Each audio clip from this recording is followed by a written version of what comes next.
Hello, and welcome to this week's episode of Creating the Vision. I have one of the coolest friends of mine on the podcast this week, Dr. Andre Caruso. I'm so excited for you guys to hear all of the amazing, all the stuff. And we're kicking off Mental Health Month this month of May with some awareness around our mindset and our behavior. And so I have the perfect guest for this because my friend Dr. Andre is a psychologist and actually a personal trainer for your brain. I love this because we always think about personal training, and he and I got into a really lengthy conversation about this, maybe over some cocktails a few months ago. Uh, how we always focus on training our bodies, but we have to also train our minds. So I am just going to throw it to my esteemed and freaking kick butt guest, Dr. Andre Caruso, to tell us a little bit about himself and his business. And I love your t-shirt. And I just realized, for those of you who aren't watching this on YouTube, his t-shirt says soft skills, closed deals. I love it. Dr. Andre, welcome to Creating the Vision. Thanks for having me, Maria. It's a pleasure to be here. Yeah, I am so glad that we're finally having this conversation. This has been a long time coming, and there was no better way to introduce Mental Health Month than to ask you to come on and share with us all of the things about mental health when it comes to creating that vision for your life. So tell us a little bit about you, though, before we get Awesome. into it. So, funny enough, I was in the hospitality world for a few decades. Just don't do the math as I go along this because it doesn't go well in my favor. And then, like most people in the hospitality business, I became a psychologist because that's what you naturally do. That's a natural evolution, right? Yep. So, I have my doctorate in clinical psychology, and in merging my two backgrounds between psychology and business, I do a lot of work with in professional development for corporate teams and individuals. So that's kind of get me here. And then so we like to meld the world of mental wellness and business and kind of make it all one. Yeah. Would you like Well, a deeper background, or is that no. your That's I audience? mean, that's perfect. I think that's really what brought us together because we're both in the people and leadership development space, and I love the work that you do, and I love how you do it. So share with us a little bit about Ivolve or Evolve, but I always say the I sorry. Because you do. I evolve. Exactly. That's the get you thinking part, right? Yeah. So we do leadership training, corporate teams, leadership on down, developing soft skills because we know soft skills close deals. And Love it. soft skills, for the listeners that might not be aware, are people skills, human skills. So communication, attention, EQ, XQ.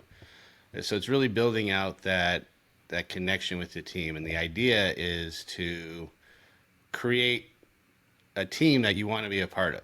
We know turnover is a big thing these days, and we want your team to stay happy. And a lot of the problems that we find is leadership's just not on the same page and delivering the same message. So if you're working with someone, you don't know if you should go to Jan or Bob because both are great supervisors, but they have different messages. So we like to get the leadership on the same page, delivering the message to the rest of the team so that they feel wanted, important, and we help build out that culture so that it is a place that you want to work. So we can keep that employee retention because we know that is one of the most expensive parts of business is training and rehiring. And if you can keep someone, you save a lot of money. So that is our goals. We want everyone to have a great culture. We want to have a great team, and we want to build that with soft skills because those are the people skills that keep the people happy. Yes. They keep you happy. I love it. I don't know. For some reason, I always think of Office Space. And I think of the Yes, guy you do because he not works want to with. be put in a basement and take away a stapler. Just That's not a right. good Take away his stapler. Yes. Or the bad one for your guy. business. Yes. Yes. Or the one guy who's like, I work with the people. Don't you get it? He's like, I'm the people person. Oh, it's my favorite. I love the soft skills piece because I feel like those are the skills that I actually naturally am inclined to within the business space. And when I was in corporate, those were the pieces of my personality that I loved enhancing. I loved enhancing the softer skills because it was that relationship building. It was the conversations of getting to know people and getting to understand why people think the way that they do, or just asking the questions, seeking to understand. Those are a lot of things. And unfortunately, you and I've talked about this a lot, that I don't think that we teach those things anymore. We don't really teach kids how to connect. We don't teach. And I know, our mutual and dear friend, Dr. Julie Radlauer, she was on the podcast a little over a month ago, and one of the things that she shared was the connection piece, and how we have just we lack the ability to connect, and especially in youth today, because of texting and social media, and the just the communication level has diminished, and so now soft skills are becoming so vitally important to the workplace, and often,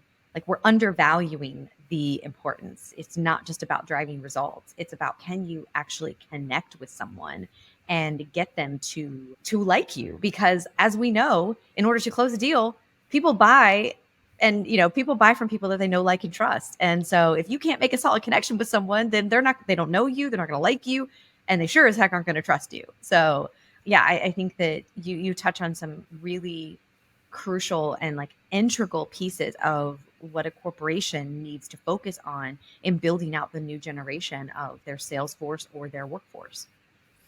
And we've been hearing that a lot lately, and it's a big topic of mine lately, especially, is the different generational gaps. There's a lot of blame being put on different generations for how they are. We hear the younger generation's lazy, the older generation stubborn. And while there could be some truth to some of this, it's really, we find it's not, right? Like, every generation has lazy people, every generation has overachievers, every generation has stubborn people. It's just we communicate differently because of our different upbringings. The amount of social media, the amount of connection, the amount of interaction, it's just different.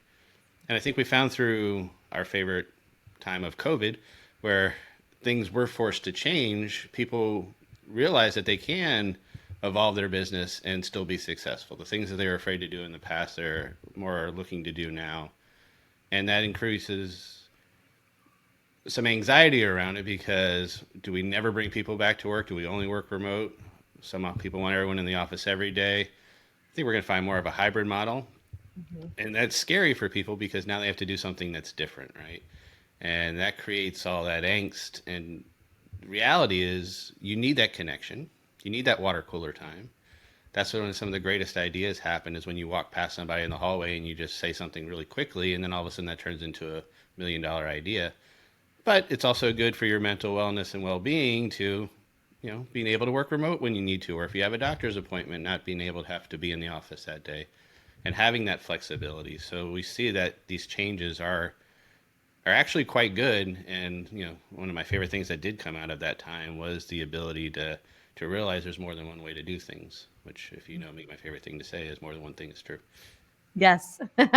Yes, I agree. And I like the idea of the hybrid model because, like you said, I mean, we need that human connection. We need to be able to connect with people, but it's also a way for businesses to save a lot of money, and not just save a lot of money from their end, but also make it better and more economical for their employees as well, because the cost of childcare is rising, just the cost of goods overall. I mean, think, gas to get to work, the commute. Like, I think about all of those things, and that's lost productivity. And I know that for me, I used to say that I was a professional driver, because in my role, I spent so much time on the road that my car was my office. I mean, to the point where I had, like, a bar in the back of it where I would hang suits when I would travel, and hang things so that they wouldn't get wrinkled. And, I had all of the car gadgets that you would think about, just all the organizational type of, like, hangers on the back of your seat, or like the shoe hanger, to, like, put different things in. I mean, my car became my second home. And so I found that because of that, I mean, I occupied my time with things. Of course, it's when I would check in with my team. It's when I would listen to podcasts. But now that I've left corporate and I'm completely on my own, I feel my time differently, and not necessarily in a bad way. But to your point, I do still crave that connection. And I find that I have to get out of my own way sometimes and get out of the house, because I can get to Thursday and I've not left the house. Maybe to go pick up my son, maybe run him to speech therapy, run him to tennis, run the kids to piano, but, like, not getting out to make connections with anyone intentionally. And it does something to my overall psyche. I mean, I start to notice that I need people. I need that energy that I get from them to rejuvenate me. Absolutely. And I think important to realize for the leadership team, as they're listening to this, if this resonates with you as an owner or a C-suite, people are different, right? Everyone's unique. None of us are the same. We have some similar traits a lot of times, but we're all just unique people based on our own life experience and how what we've experienced along nature and nurture. So it's hard to do a one size fits all. So giving that flexibility, you can actually meet a lot of the people where they are. Now, obviously, you have to have some standard rules in place because you don't want it to be chaos, and you want there to be some structure around it, which is great. Right. But having that flexibility around it is also very important so that people can make those modifications, those people can adjust to wanting to be around people a little less. Sometimes they need a break. Sometimes they want to be around people more, and then they're going to be more energized. And that's why I love that hybrid aspect to it, because you can get a little of both, and giving that control to when it happens is a nice thing. Now, obviously, if there's deadlines, then there's things that have to change accordingly. But if we think big picture, a lot of these things can be managed so that people are actually, happy to be at work and excited to actually come into the office on those days because they get to engage and see some people and change that view, like you're saying, right? Like sometimes you get stuck behind the computer all day and you just need something different. And it's Yeah. easy to fall into a rut. It's easy to fall into whatever you're doing over and over and not want to break out of that. And the more we do it, the more comfortable we get doing it, the harder it becomes to change. So having that kind of flexibility and going back and forth, I think it keeps everyone a little bit fresher. It keeps that from getting that stagnant feel. Mhm. No, I agree. I agree. I'm a fan of the 4-day work week. There's a lot of research that's been done on the 4-day work week. I'd love to know your thoughts on that because I love the idea. I work 4 days a week. I mean, even as a solopreneur, I do not work on Fridays. It's just the one thing that I said. If I'm going to run my own business, then guess what? I'm not working on Fridays. And I think that's great. Again, what works for you best, right? Some people need some more time. Some people had this conversation with some people that we both know, or they're like workaholics and they can't take a day off. And I'm like, you're going to take a day off one way or another. It's either going Yes. to be your choice to take the day off or your body's choice to take the day off. But there's Yes. one day you're taking a day off. So it's really finding what works for you. And I think the big misconception around balance is that it has to be 50-50. When we talk balance, everyone likes put numbers to things, and 50-50 is what you hear when you hear balance. But in reality, it's different for every person, right? So balance for you might be 80-20. For me, it might be 75-25, right? It's really about the numbers kind of arbitrary. Most numbers are. It's really about finding what works for you. And that's going to be trial and error. And that's going to be trying to see what things work for you, what sticks, trying it again. You know, every time we do something, we want to keep trying to do it better. So we keep adjusting to see. And then sometimes it's better, sometimes it's not. That's all. That's part of the experiment. But then once you find what works for you, it could be a 4-day work week, it could be a 3-day work week. Again, depending on the situation you're in, right? If you're working for an employer, you might have less control. If you work for yourself, might have more control. I agree. I like the 4-day aspect. Some of my weeks are 6 because of need, and then some of them are Right. 3 because I'm balancing it out that week. So having that flexibility is nice, which is one of the great things about entrepreneurship. But then it's also that if you think you're working less as an entrepreneur, I got news for you. Oh yeah, I think that was one of the first things we started talking about was I left corporate so that I could spend more time with the family and just build this business like in the crevices of like I don't know what I pictured, but I think I envisioned like you know making crafting like beautiful lunches for my kids every day instead of like throwing packaged goods inside of a lunchbox and sending them on their way. And I envisioned, yeah, just all of these like sweet, softer moments. And no, it's still very much chaos. It's still Or there very much canaries and stuff in the window, like singing while you're doing that? yes, yes, yes. Actually, I think they were taking my laundry and putting it on a line outside is what they were doing. But anyone who says that they do this to create now, to create that flexibility, yes, to your point, there is some flexibility and I get to decide. But what I have found is that just like anything, just like my corporate career that I was so all in order to build and to grow and to scale, you have to be all in. And there's certain seasons. And I'm realizing that now that I am in a season of growth. I'm in a season of planting seeds. I'm in a season of the doing. I'm working in my business daily. And I don't foresee that happening forever. Put it that way. I mean, like it will change. I will evolve to just working on it and have other folks working in it daily with me and for me. That's the goal. But for right now, I don't have that infrastructure built out. So it's just me. It's just me. Yep. Well, you're not So alone, yeah, but it I feels that know. way a lot of times. Yeah. Uh, Yeah. I think the important thing what I'm hearing when you say is there's the stages of kind of guide what you have to do, right? And the need changes, and that's absolutely what I'm saying about having that identity of what your balance is, and that does shift. Most things that we do are on a spectrum, right? Pretty much everything. I know we've had that conversation. We won't go yet into that right this second, but Yeah. everything we do is on the spectrum, and it is kind of guided by that. So we have to be fluid. We have to flow to what we need at that moment. But the reality is, we also still have to, because it's the big topic of the month, is be aware of our mental health, right? And our wellness. And burnout is real. And if we don't start to recognize when we're feeling overwhelmed and taking a break. Now breaks don't have to be long. Like we don't have to take days off. You don't have to go on vacation to have a break. Adding 10, 15 minutes at a time throughout your day to do something could be enough for you. It's really finding again your balance. But you have to. You have to put in those breaks. You have to find that time to rest and reset. Otherwise, again, your body's going to do it for you. Your body is going to Yeah. do a great job of protecting you. And when it feels it needs it, it's going to do it. And then you're going to get Mhm. sick or something else is going to happen. And that's beyond your control. And that always happens at the most inopportune time, right? So we want to be in control of when that break happens. So we want to schedule them in and make sure that we have them built into our days, our weeks, our months, so that we don't get that overwhelm and that burnout. And then the truth of the matter is, if you do, you're much more productive. Like we know our brain can only focus on things for so long without needing an actual break. And again, that break doesn't have to be long, it could be a few minutes. But if you're not building those in, the brain gets tired and just doesn't retain and you become less productive. So Mhm. thinking you're going to work these 10 hours straight because I have to get all these things done because it's a deadline and not taking any breaks, you could actually probably do it in 7 hours if you're taking breaks because you're going to be more focused. And then all of a sudden you've built in this more time and then maybe even finish early and be able to sit down and relax a little bit. So building in the breaks, building in that time for yourself is vital. And it's actually just good business. Mhm.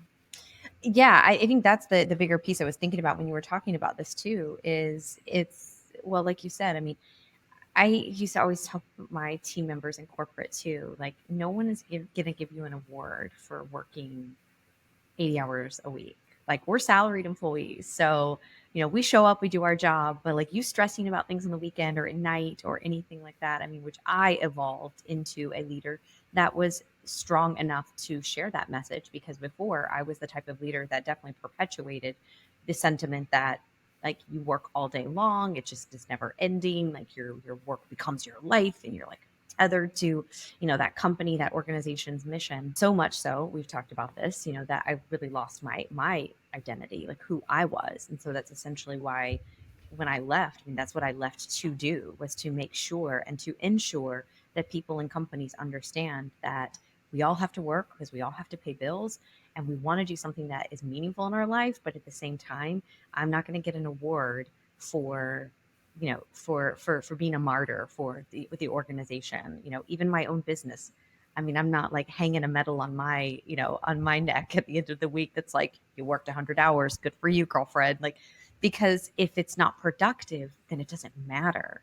It doesn't matter. And there's so much to be gained from taking that break.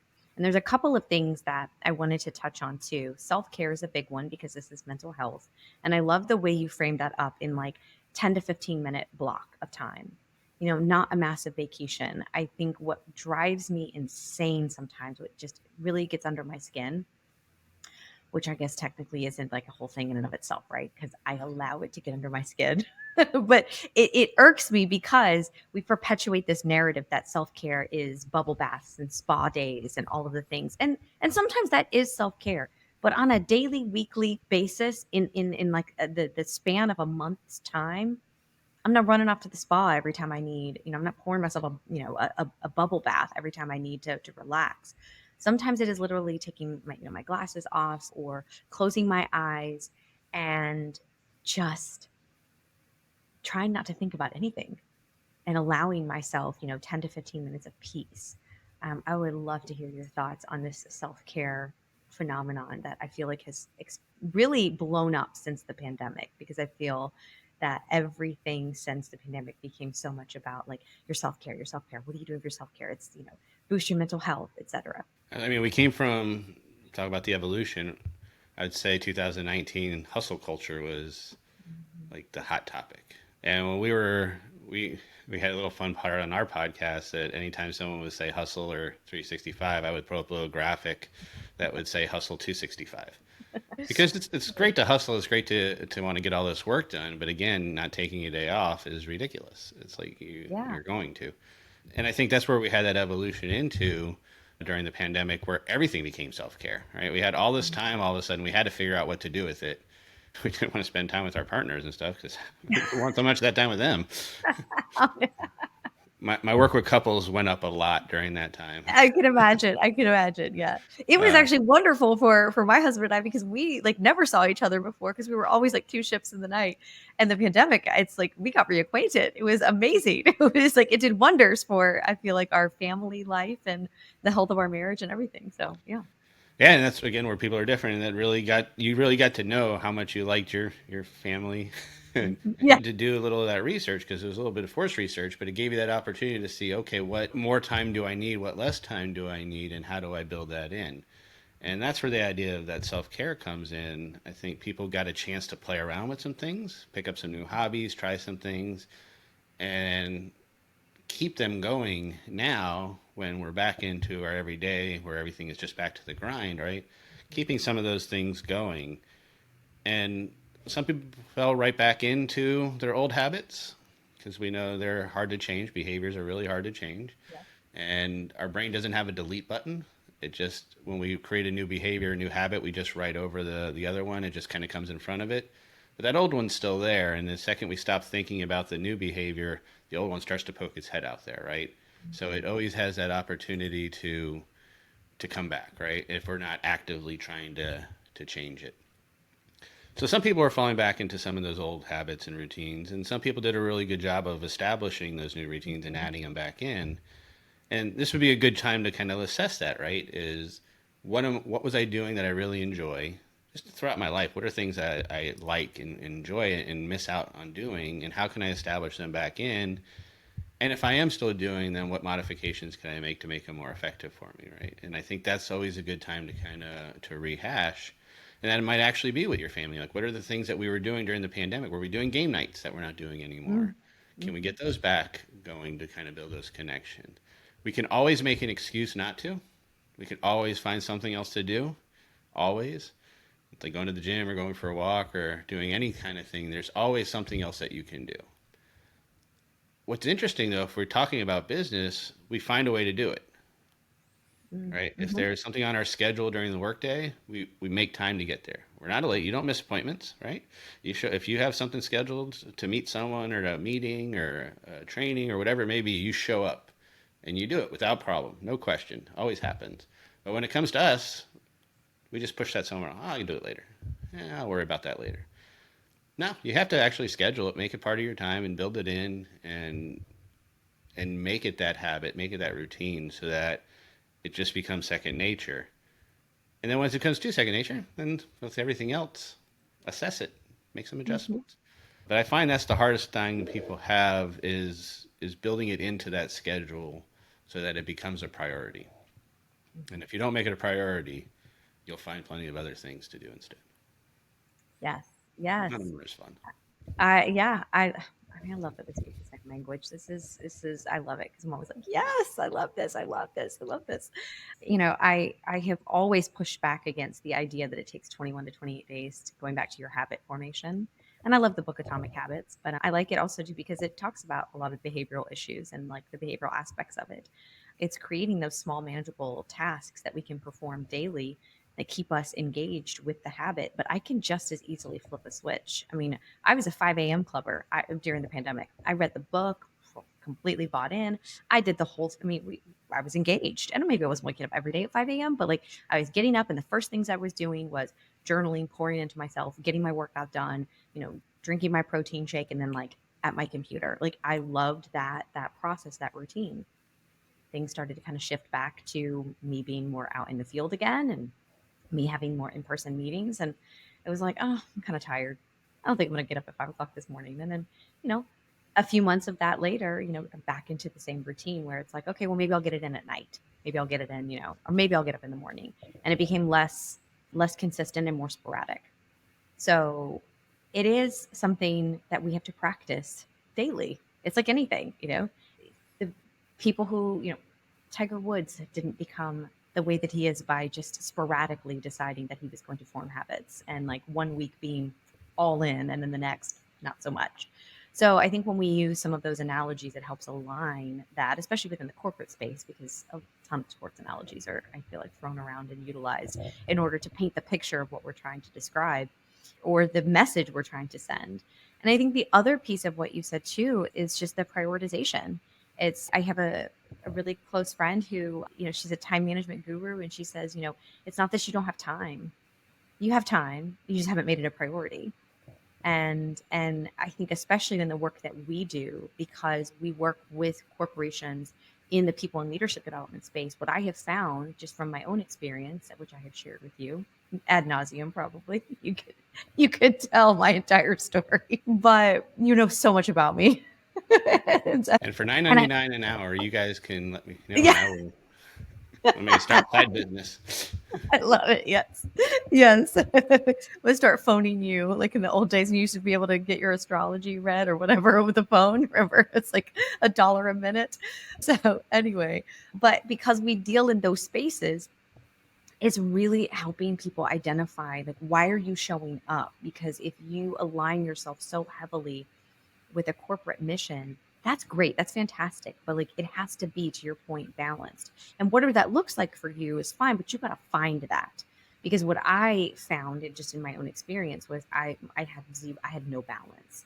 I was 100% all in, and then coincidentally, my identity, my worth, like the value that I brought, not just to that company, but like the value that I felt like I brought to the world, was tied up and really harnessed by my role in the company. And outside of that, I didn't know who I was. I had lost my identity. And it made it harder for me to be a spouse. It made it harder for me to be a mom. It made it harder for me to be a friend. Like all of these things were compromised because I had no ability to balance the people, places, things, and prioritize in my life. Yeah, so I want to go back to what you were just saying about the books and the idea of the amount of time, just so we can debunk a lot of that. There is no set amount of time to make a behavior a habit. It's any number you hear is made up and it's arbitrary.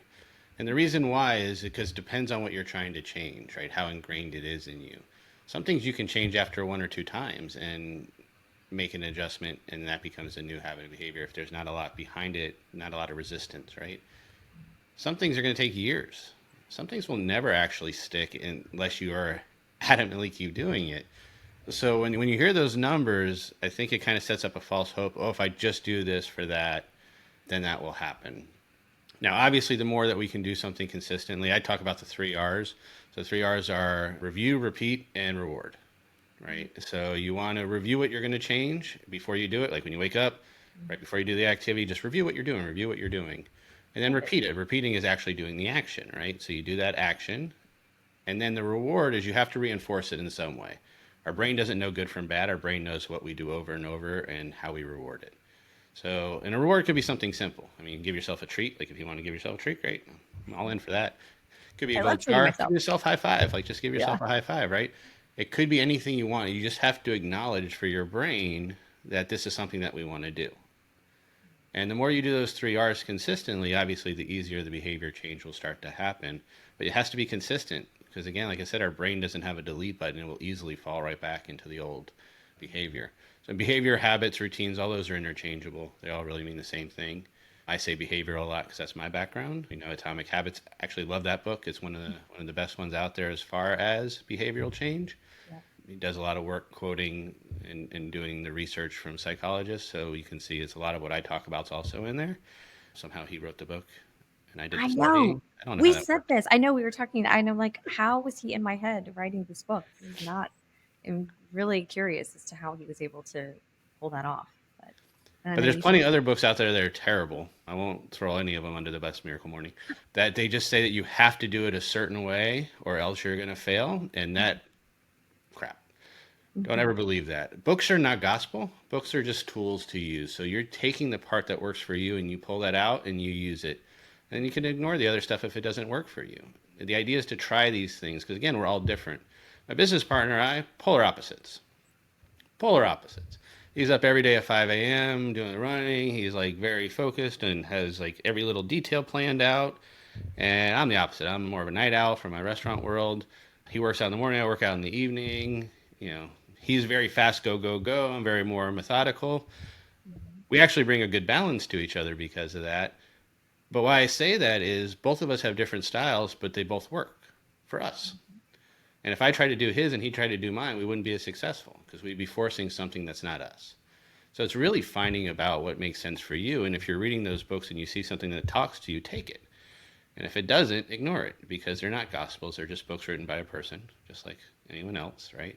Right. And there's some good research in some of them, but not a lot of them. A lot of them are just kind of making stuff up because it worked for them. And just because it worked for them doesn't mean it's going to work for you. So just keep that peace in mind as you're going out there and doing a lot of this self-help and education. That one size does not fit all, nor should it. And really, it's about finding what works for you. I say often I'm not for everyone, but neither are you. Neither is the next person. Like, we There's some have to people that find. definitely don't like me. Yeah. Well, I think probably the same for me too. Yeah. And that's okay. I'm totally okay with that. But I love how you have framed that up so well because it is a piece that even though I love the work that I do and I'm very passionate about it, it's exactly why I tell people, when it comes to like making your vision board, after you outlined and identified the three goals that you have, your word of the year, your core values, your mission statement, all of those things. By the way, all of that's individual work. So it's all what matters to you. If your mission statement is one line, okay, that's great because that's what works for you. Mine's a paragraph because that's what works for me and that's what I need. And so I'm very consistent in that messaging because to your point, the vision imagery piece of it is really the enhancement. That's like, to me, that's like the chef's kiss. You came from the restaurant business. Like, to me, that's like, adding that just like final touch to, I've done all this work, I've set these goals. Now how do I set myself up for success? Let's make a visual representation of it. Let me find images that really speak to me. That's why there's not just one image for, learning to play pickleball. There's not one image for reading a book. That's why there's countless images because it's what's going to speak to you and what's going to resonate the most with you. And I don't teach. I had someone ask me in a workshop one time, well, where do I put this? Like, do you do quadrants? Sure. If you want to, great. That's awesome. The only thing that I have people do is put their word of the year in the middle of their board. And that's because all things kind of lead to the middle of that board. And that really just comes from like ophthalmology. I actually follow, which I'm sure you do as well, but Dr. Andrew Huberman. And oh my gosh, I'm like now like blanking on his name. Yes. Stanford, neuroscientist and ophthalmologist. And he talks about like the reticular activating system and all of the different things. And so I kind of picked that up from him. And I'm like, you know what? I think this is why I've always gravitated towards putting my word of the year in the middle of my board because I am drawn to that word.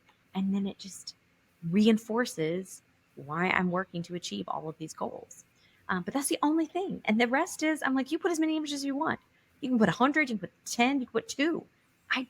That's not the purpose. The purpose is not for me to dictate to you how this process is supposed to go. It's for you to take it and make it what's going to work best for you. I can imagine you should walk into your next workshop and say, "All right, I want you to make the vision board for the person across from you." Right. They can't do it, right? It's like because it's Can't do not it. them, It's and not if they them. do, it's probably not going to be accurate. It Right. is strictly about the person and Yeah. finding their own way and Yes. go back to we're all unique. Even people listening to this podcast or watching us on screen, they're going to see it differently. They're going to hear it differently. Even though they're hearing the same words, their interpretation is going to be different. The way we say something is going to resonate in a different way. Some are going to look and be like, oh, Doc reminds me of my second grade teacher. I loved my second grade teacher. And someone else is going to be like, oh, Doc reminds me of my ex boyfriend. I hate that person. And they're going to make their decision based on me based on their own information, right? Nothing that I did. And that happens a lot. So, in the interpretation of how they hear it, how they interpret that word, what kind of feeling it evoked, what kind of their own traumas they're dealing with, right? All these things are going to play a role into how we hear things. So that's important also to keep in mind when you're talking to people. You have to do a lot of active listening, which is a whole other podcast we'll go into. But there is a great reason we do that is because we have to make sure the person hears and understands what we're saying the way that we mean to say it, right? And if they don't, that's our chance to clarify it. So that's a good tease if we ever do that in the future. But Yes, no, we will. I said that I want to have you on more regularly to discuss topics like this because you add that clinical perspective to things that I just really I really love. I mean, I just think that's what we need is to hear, hear from a clinician who deals with these types of situations and circumstances and explanations and all of the things on a daily and basis. we're very intentional around that. So any workshop training we do, everything we build out is built for the person that we're working with. We don't cookie cutter. We actually build out for the because we are all unique, in the companies and the people and the individuals we work with all have their own struggles. So we have to know what you're working with. But anything that we build out, there's a mental wellness component to it. We build it right into the training because it's so important, and it is something that is not talked about enough. But it's also the best thing you can do for productivity, right? That's why we focus on soft skills because those are the human skills, and they're driven out of the idea of wellness, and they marry so well. So we make it very intentional that even if we're doing a 15-minute talk, there's something in there about mental wellness that has to be included. Yeah. Yes. Well, and that's a great actually pivot into my last question or I guess portion of our chat. One of the things that I wanted to ask, and we have discussed this as well, because I have a lot of either clients or potential clients, pre-clients, whatever, and even some of the listeners of the podcast have reached out and said, "Hey, I love what you do. This is amazing, but like I feel like you're speaking to a group of people who know how to set goals and who even like they're just more inclined to set goals, achieve goals, to produce a goal to begin with. And so their feeling was this is great and it's still motivating, but like I'm stuck, like I'm like at before the start line and I don't even know really what a goal is. I don't even know if I'm worthy of achieving or accomplishing a goal. I wouldn't know how to set a goal if I tried or, if I had to.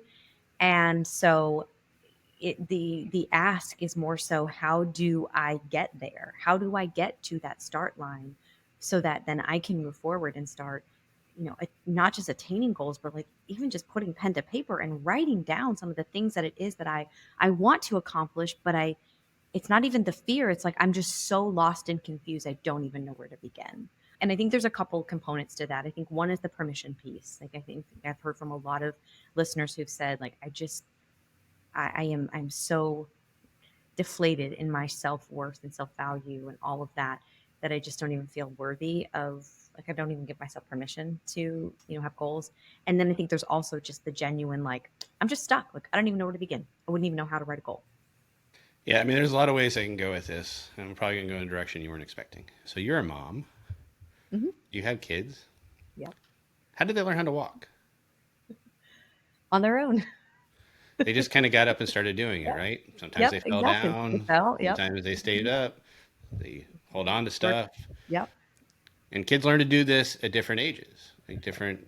There's again a guideline. There's not a set time. Like, oh, you're 3 months and 2 days that you need to do this, and you're 10 months.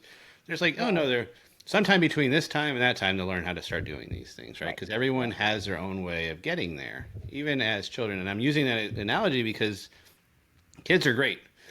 They don't worry about the same things that we worry about. They just kind of do it. And a lot of times they're like, I'm going to do this until I get in trouble or get permission, right?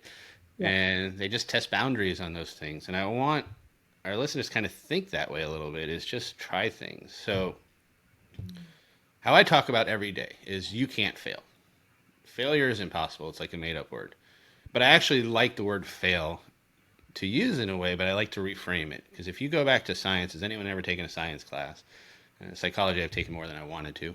especially statistics. But in statistics, when you look at the setup, failing is actually proving, because the whole idea in an experiment is trying to prove it wrong, right? You want to prove the experiment wrong. You have an hypothesis that you think what's going to happen, and then you're trying to prove that hypothesis wrong.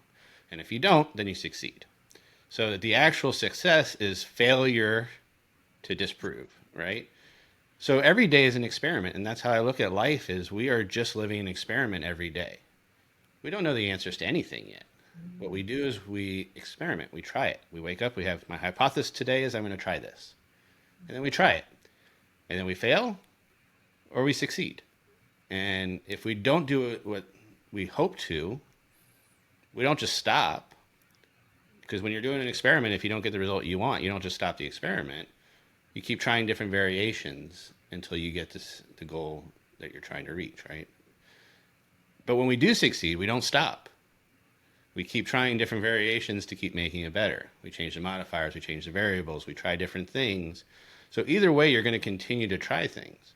Sometimes you're going to improve it, sometimes you're going to make it worse. You make it worse, you write down, like, all right, this didn't work, let's try this. Sometimes you make it better, like, oh, this worked, let's try more of this. And when you think about it that way, you can't not succeed, right? You're going to over time figure it out. Every day you're just gaining data.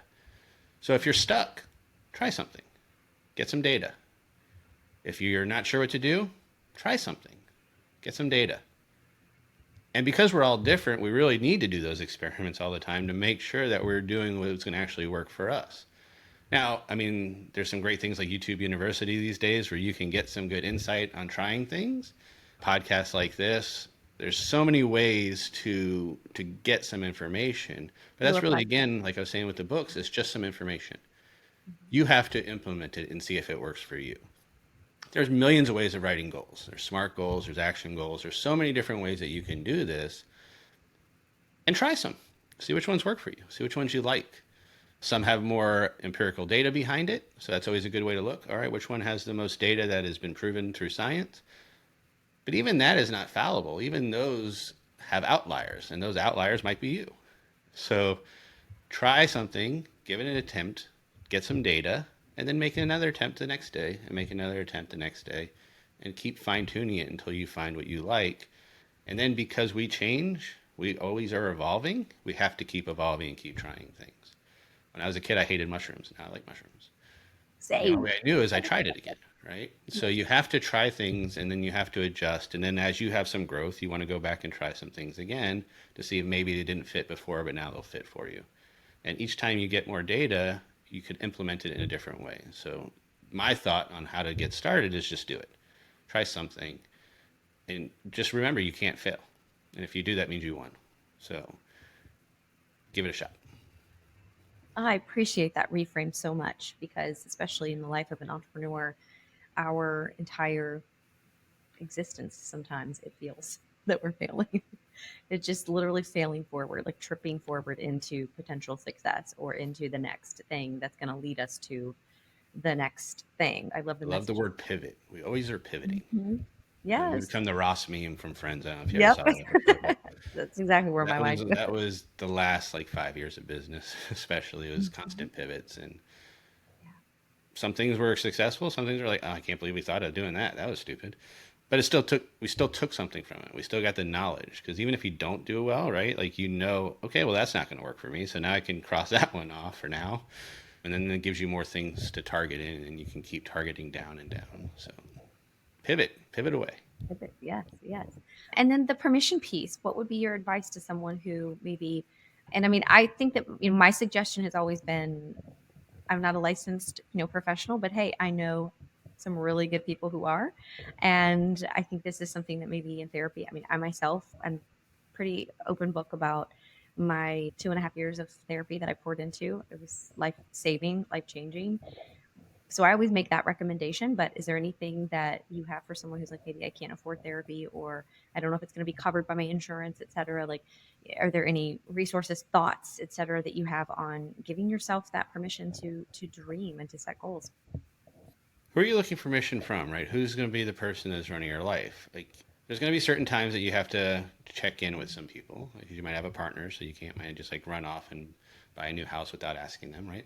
So there's certain areas of obviously that you want to have a conversation around it with people.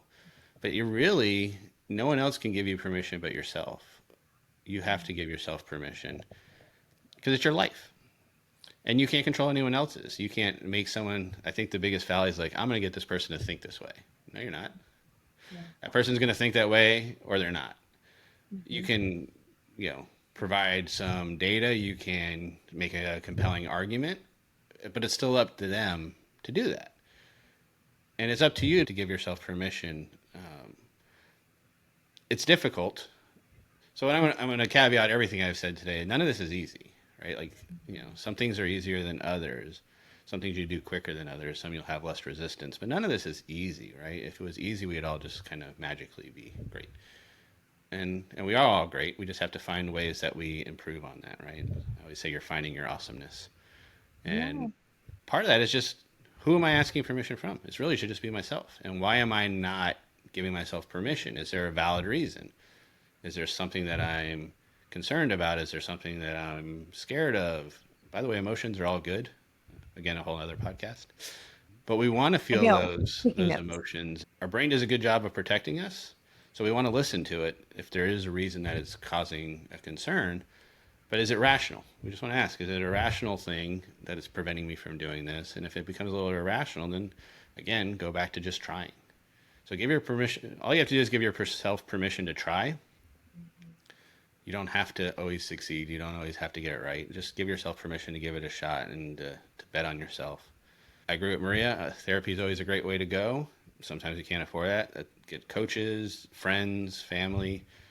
There's always ways to find support. I'd be cautious. Obviously, friends and family are going to be jaded on the information they give you, right? Like they have their own, even with best intentions, their own motivations. But there's a lot of access to therapists out there that you can get. I would stay away from things like BetterHelp or Talkspace. I know there are low cheap options. I don't really. Hopefully, they're not one of your sponsors. But the reason they are a lot of sponsors, and you hear about them on all these podcasts, is because they spend a lot of money to collect business, and all they're doing is collecting data. So the therapists you actually work with are a real therapist, but everything that you're putting into their system, they're collecting and selling, and they've actually been sued for and stuff. So I just say put that protection out there of if you're open to that and you're okay with it, then knock yourself out. But there's always resources available. There's always ways to find a therapist. There's works on sliding scales. There's way, reach out to me. I can connect you in areas. Obviously, everything I'm saying today is not therapy. This is just for your information. Yeah. But I do know a lot of great therapists, and then there's like plenty of platforms that you can find some really good ones and really good coaches. I mean, there's really good coaches out there too. Just vet it because when you go into that world, obviously they're not licensed, so they don't have any kind of ethical response to do things that they would in the therapy world. But that doesn't mean that there's not great coaches. I mean, we both are in the coaching world for a reason. So it's just do your due diligence. Yes. But there's ways to get help. I love that. I love that. I think it's a great way to also kind of wrap up our, discussion on mental health month and kicking it off because there's just so many different topics. It's such a nuanced topic in and of itself. It's a loaded topic. Is that there's so many aspects to mental health. And yes, I agree. We are just now, I feel like societally scratching the surface of what mental health means to each of us. And my mental health is going to look different than someone else's. Where someone else loves, like you said earlier, like where someone else just needs a bubble bath. I might need more of an intense, therapy session in order to restore, I always say like restore the functionality of my brain, like it's because it gets overwhelmed and it gets shut down. And if we want to avoid that burnout just in our personal lives and our professional lives, I know that it's a piece of what you and I both focus on when we work with organizations because retention is huge. Employee engagement is huge. These are things that aren't buzzwords. These are literally the fabric of building a culture and building a strong community of employees that want to show up to work for you. And when we look at what Gen Z's want and all of that, and by the way, I love what you said about that because I totally agree. I'm raising two Gen Zers and then a Gen A. My wild child, Jude, and he breaks all the molds. Like that kid is just, he is his own entity. But and I think about that because our kids, I think that I feel like our older two don't technically fit, like the Gen Z mold. Like they're both hard workers. They're both, people who I think have a very strong work ethic. Do they ask a lot of questions? Absolutely, because they want to seek to understand. Whereas I think past generations just were told what to do and we just did it. We didn't ask questions. We didn't pry. We didn't understand better what the assignment was. And they just want to be made aware of, if I'm going to commit to this, then I just want to know what's in it for me. Like we all want that, especially if you're in a sales organization or you work for a company, you want to know what's in it for you. If someone just said, nope, just show up, and as you go along, we'll tell you if you can take vacation. As you go along, we'll tell you, how much you're going to make. No, you want to define those things before so that you have a very clear understanding of what it is that you're signing up for. Because, as the statistic or saying goes, we spend 80% of our time with the people that we work with, but we spend 100% of our time with ourselves. And if we think about, this month of May and mental health, how do we want to frame it up? How do we want to show up in our world? Is it having those serious, mirror work conversations with ourselves to give ourselves permission? Or is it, writing affirmations? Do we have to fake it till we make it kind of thing? To believe our own, initial lies that become the speak that we say to ourselves every single day. I don't feel just elated and amazing. Well, I'm pretty optimistic. I actually choose happiness like daily. So I'm actually a pretty happy person like all the time. But it doesn't mean that I don't have days where I am like, just want to scream the F word incessantly. And I have at times. That's where I go back to that emotions are good, which that is Yeah. definitely a podcast that I've done and will be Yes. doing. Yes. I feel like Uh, our next podcast is actually going to be titled more. Wait, what is your line? which one? What more More than than one two thing things? is true. More than one thing is true. That's going to be our next podcast episode. More than one thing is true. Yes. Yes. You can be so happy and you can also be very sad at the same time. You can be pissed off Absolutely. and Yeah. excited at the same time. You can be grateful and yet, We yeah. are complex beings. We are not Mm-hmm, supposed to just be one thing. That's why even you were talking about the generations. I'm not a fan of labels in general because we like to throw people in boxes, mm-hmm. and we're not. We just don't fit. We're on a spectrum. There's no box that's going to contain me. I know that's for sure. There's not one thing you can say about me that's going to be accurate, like by itself. Yeah. And the more that we do that to each other, and I understand why we do it because it's part of it, like it's easier to figure out. But the reality is there isn't two options really about anything. There's always more than two when you're out there, and that becomes part of the complex. But just be Definitely. cautious with those labels for the listeners and generations because there's gonna be all in everything, right? Mm-hmm. The difference Yes. is it's just gonna be how their experiences are, and I'll leave on this thought of like change. We love the idea of change. We hate the action of change, but then we Mm. generally tend to love the result of change, right? But when we get to the action part, our fear and defense kicks in, and we see that in society a lot when something is thrown off because we're used to something. But we like the idea of it, and then again, we tend to like the result because the outcomes, especially if we're moving in that positive direction, work. But getting to that point is torture. Yes. Yes. Oh my goodness. Well, my last question for you is more personal. What is your do the dang goal for this year or for something that you're really making? What is a habit that you are consistently using your 3 R's for and that you are going to achieve? Awesomeness. I'm always in the Love it. eternal chasing of awesomeness. I like to think I'm there, but like everything else is a constant evolution. And I like awesomeness as a word because I kind of it's a real word, but it's not. So it's one of those that you can kind of create what that meaning is for yourself. So for me, like, awesomeness is to hang out more with Maria and get some of that happy hour. Yes, So that I is like an know. immediate goal of mine. But it is to continue to grow the business, is continue to work. We have we launched a second business, Evolve and Thrive for business owners, which of course we can go into more later on. So if you're a business owner and want more about that, let me know. And just to keep Mm, evolving, evolve performance and development to try to help as many people and continue to change the world for the better as much as I can. I love it. I love it. So where can people find you?